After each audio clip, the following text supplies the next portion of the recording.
एक रोज़ मैं अपने जूतों की मुरम्मत करवाने के लिए अपनी गली से पीछे गली एक साहब हैं जिनको हम पेशे से मोची कहते हैं, मगर पुरानी जान पहचान है तो उन्हें इकबाल भाई के नाम से पुकारते हैं।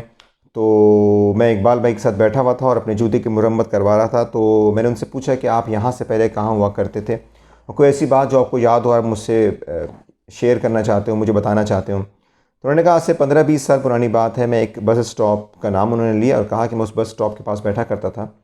मैंने देखा कि एक लड़की बस से उतरी है और उसका पाँव मोड़ा है, जिसकी वजह से उसकी जो सैंडल थी वो टूट गई। वो मेरे पास आई, मुझसे कहने लगी कि भाई मैं सिर्फ़ इस वक्त बस का किराया मेरे पास मौजूद था, मैं वो लेके आई थी, लेकिन इस वक्त मेरे पास जूतों की मुरम्मत के पैसे नहीं और मेरा घर इतनी दूरी पर है कि मैं इस टूटे हुए जूते के साथ घर नहीं जा सकती। तो मैंने उससे कहा कि कोई बात नहीं बहन, मैं आपके जूते की मुरम्मत कर देता हूँ।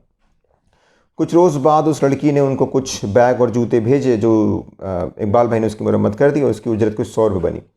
तो उस लड़की ने उनको 100 रुपये दिए और फिर 30 रुपये उस पर ज़्यादा दिए और फरमाया कि जनाब ये वो पैसे हैं कि जो उस दिन मेरी सैंडल टूट गई थी मगर मेरे पास पैसे नहीं थे, तो मैं आपको आज दे रही हूँ। तो इकबाल भाई ने वो पैसे 30 रुपये वापस करते हुए कहा कि बहन मैं मज़दूरी के पैसे लेता हूँ, मजबूरी के नहीं लेता। तो मुझे ख़्याल आया कि मैं पेशे से डॉक्टर हूँ, इसके अलावा और कितने ही लोग मुख्तलिफ़ पेशे से मुंसलिक होते हैं, एक दूसरे से हमारे राब्ते होते हैं।